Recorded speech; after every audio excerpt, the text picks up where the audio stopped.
Students, whatever homework is given to you, you have to submit it on the very next day between 8 am to 1 pm to the given WhatsApp number, and it is compulsory to submit your homework as your attendance will be marked on the basis of your submission.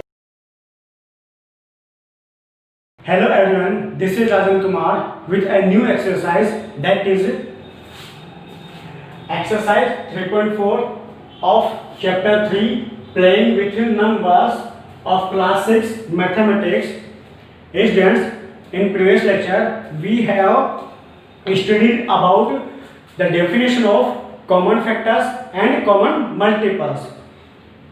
In that lecture we have studied that how to find common factor and common multiples of the given numbers.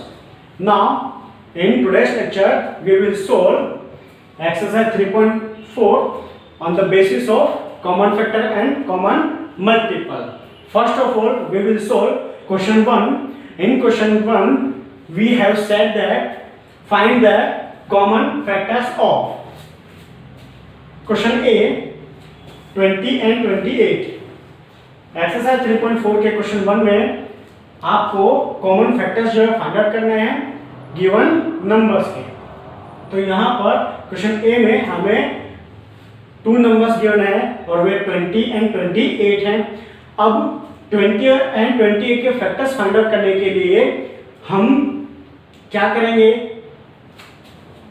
Let's start.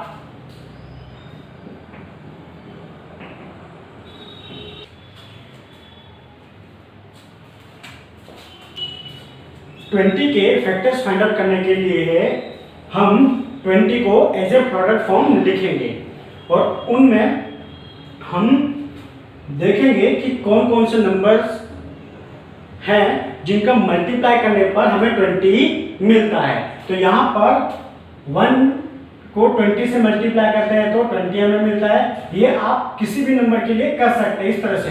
1 के साथ में उस number का product form हमेशा आपको लिखना है, वो कोई भी नंबर हो भले। नाउ 20 10 जा 20 होता है, नाउ 4 5 जा 20 होता है। नाउ इसका रिवर्स अगर हम लोग देखें तो 5 4 जा 20, तो आपको इस तरह से 5 4 जा 20 लिखने की कोई जरूरत नहीं है। नाउ 10 2 जा 20, तो 10 मल्टीप्लाई 2 इक्वल्स टू 20 आपको लिखने की कोई जरूरत नहीं है। एंड 20 1 जा 20, 20 मल्टीप्लाई 1 इक्वल्स टू 20 लिखने की आपको कोई जरूरत नहीं है। आपको ध्यान रखना है कि जो प्रोडक्ट फॉर्म है वो एक ही बार लिखा जाए, ये आपको ध्यान रखना है ना। इसी तरह से 28 के फैक्टर्स फाइंड आउट करने के लिए ऐसे दो नंबर जिनका प्रोडक्ट 28 होता हो, जैसे यहाँ पे 20 हुआ था इन नंबर्स का, उसी तरह से हम इनको 28 के लिए उन दो नंबर्स को उनके प्रोडक्ट फॉर्म में लिखेंगे जिससे 28 हमें मिले। तो यहाँ पे 1 into 28 20 into 14 equals to 28। Now 4 into 7 equals to 28। अब आप इनका रिवर्स देखेंगे, 28 1 जा 28, उसका आपको लिखने की जरूरत नहीं है। 14 2 जा 28, उसका आपको लिखने की जरूरत नहीं है। 7 4 जा 28, तो उसका आपको लिखने की जरूरत नहीं है। तो इस तरह से कोई भी नंबर्स अगर आपको गिवन है और उनके फैक्टर्स फाइंड आउट करने हैं तो आप उनको ऐसे दो नंबर सिलेक्ट करेंगे जिनका प्रोडक्ट फॉर्म जो है गिवन नंबर मिलता हो। जैसे यहाँ पे 20 एंड 28 के लिए 20 के लिए प्रोडक्ट फॉर्म ये है जिनका आंसर 20 है, और 28 के लिए ये दो नंबर है जिनके प्रोडक्ट फॉर्म का आंसर जो है 28 है। तो यहाँ पर इतना आपको करना है और ये जो है आपको रफ वर्क करना है। अभी मैंने आपको ये समझ में आया इसके लिए मैंने यहाँ पे करके बताया है, आपको ये रफ वर्क करना है। अब इनके कॉमन फैक्टर्स निकालने के लिए हम 20 एंड 28 के फैक्टर्स लिखेंगे। तो यहाँ पर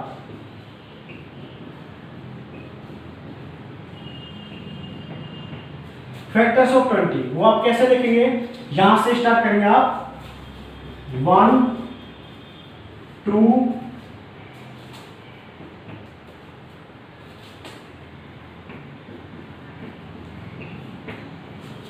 कुछ ऐसे, पहले 1 लिखना है, फिर 2 लिखना है, फिर 4 लिखना है, फिर यहां से 5, यहां से 10, यहां से 20। ओके, इस तरह से आपको लिखना है। सेम 28 के लिए भी हमको एज इट इज लिखना है। यहां पर हम लिखेंगे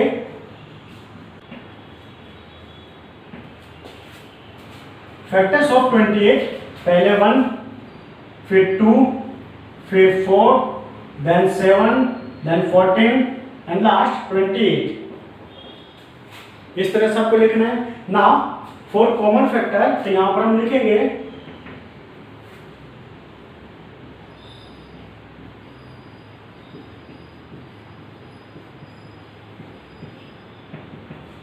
आप यहां पर ऐसा भी लिख सकते हैं कॉमन फैक्टर्स ऑफ 20 एंड 28 या common factors. Okay, now common factors में आप देख पा रहे हैं दोनों के फैक्टर्स में 1 सेम है, 2 सेम है, 4 सेम है। ओके, और कोई भी फैक्टर जो सेम नहीं है, तो जो सेम है उनको हम लिखेंगे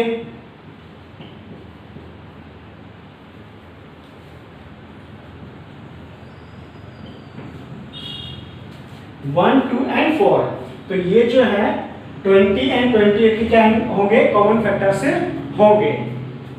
इस तरह से कोई भी गिवन नंबर्स हमको दिए हैं 2 एंड मोर देन 2, उनका इस तरह से रफली आपको प्रोडक्ट फॉर्म में फैक्टर्स को लिखना है, देन इंडिविजुअली उनको लिखना है, देन जो नंबर कॉमन है उन्हें आपको सेपरेटली लिखना है कॉमन फैक्टर्स लिख करके।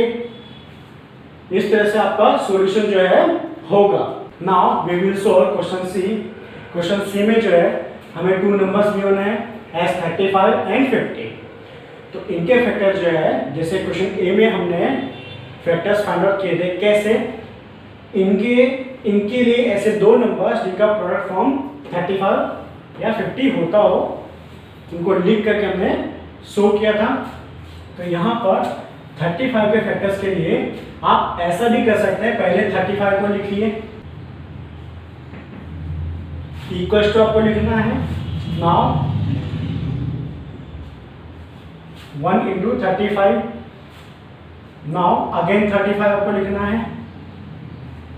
नाउ 1 के बाद कौन सा ऐसा नंबर है 1 से बड़ा जिसके टेबल में 35 आता हो, तो वह होगा 5।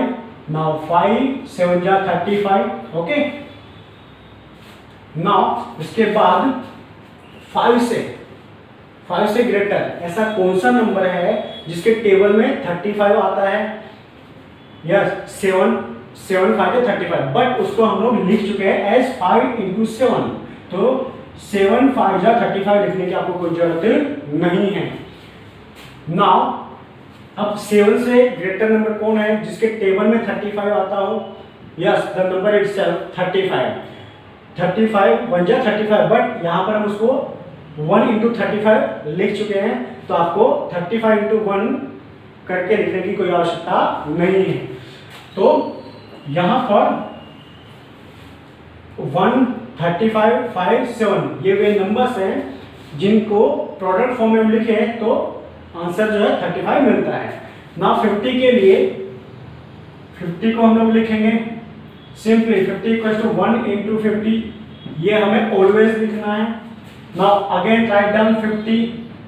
नाउ 1 के बाद ऐसा कौन सा नंबर है ग्रेटर नंबर जिसके टेबल में 50 आता हो। Yes, 20 multiply by 25। अगर आपको ये नहीं पता चलता है तो आप साइड में 50 में 2 का डिवाइड करके देख सकते हैं। और वैसे भी डिविजिबिलिटी टेस्ट के अकॉर्डिंग टू 2 के लिए 2 के डिविजिबिलिटी टेस्ट के लिए हमने सीखा था 1 डिजिट अगर किसी नंबर का 0 2 4 6 8 हो तो वह 2 से कंप्लीटली डिविजिबल होगा। तो 2 से 50 को डिवाइड जब हम करेंगे तो क्वेश्चन जो हमें 25 मिलेगा। तो यहाँ पर 25 एंड 2 का जब हम मल्टीप्लाई करेंगे तो हमें कितना मिलेगा 50। Now again write down 50। Now 2 से बड़ा नंबर जिसके टेबल में 50 आता हो तो वह होगा आपका 5 into 10, 5 10 जा 50। नाउ 5 से बड़ा नंबर क्या होगा जिसके टेबल में 50 आता हो। 10 5 जा 50, बट यहाँ पर हम उसको 5 × 10 लिख चुके हैं तो हम उसे नहीं लिखेंगे। नाउ 10 से बड़ा नंबर तो 50, 50 1 जा 50, बट हम उसे 1 × 50 लिख चुके हैं तो हमें उसको लिखने की कोई आवश्यकता नहीं है, तो हम इनको यहीं तक रखेंगे। नाउ हम लोग लिखेंगे फैक्टर्स ऑफ 35। तो फैक्टर्स ऑफ 35 क्या होंगे? 1 5 7 and the number itself 35।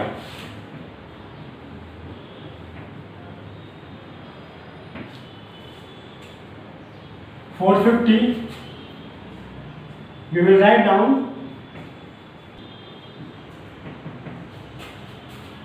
1 2 5 10 25 and 50।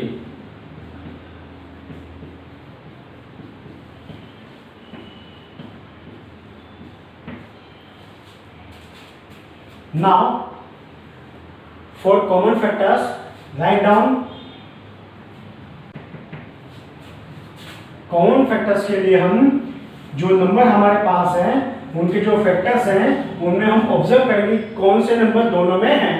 यहाँ पे 1 दोनों में है, देन आफ्टर 5 दोनों में है और कोई भी नंबर दोनों में नहीं है। तो यहाँ पर 1 and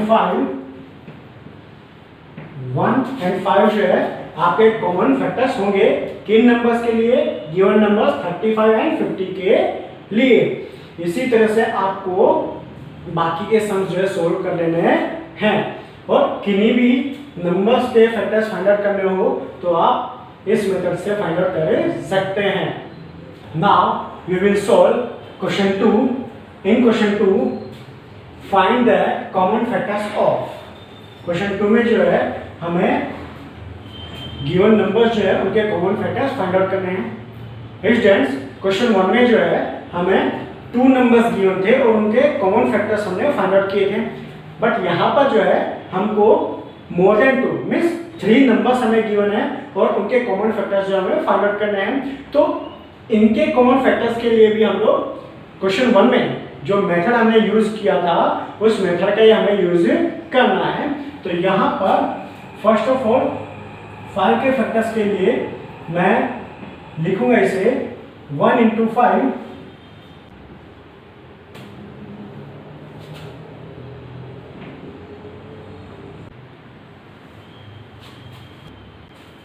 यहाँ पर 5, 15 एंड 25 के फैक्टर्स जो है हम फाइंड आउट करेंगे, लेकिन उसके लिए इनको उन नंबर्स जिनका मल्टीप्लाई 5, 15 एंड 25 होता हो तो उनके प्रोडक्ट फॉर्म में लिखेंगे। तो यहाँ पर 5 के लिए मैंने लिखा 1 × 5 = 5 और 5 × 1 = 5। आपको दोबारा से वो लिखना नहीं है। 15 के लिए 1 × 15 = 15 और 15 × 1 = 15, बट वो हमें नहीं लिखना है। नाउ 3 5 जा 15 और 5 3 जा 15, बट वो हमें नहीं लिखना है। रिपीट हमें कुछ भी शो करना नहीं है। नाउ 25 के लिए 1 × 25 = 25 और 25 1 जा 25, बट वो हमें नहीं लिखना है। 5 × 5 = 25। कुछ इस तरह से हमने इनके प्रोडक्ट फॉर्म लिखे हैं। नाउ 5 के फैक्टर्स के लिए हम लोग लिखेंगे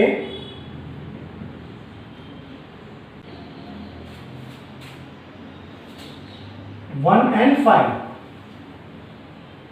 नाउ 15 के फैक्टर्स के लिए हम लोग लिखेंगे 1 3 5 and 15।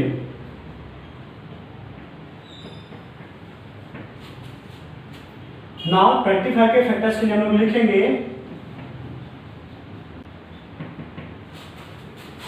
1 5 and 25। ये आपको नहीं लिखना क्योंकि दोनों सेम हैं।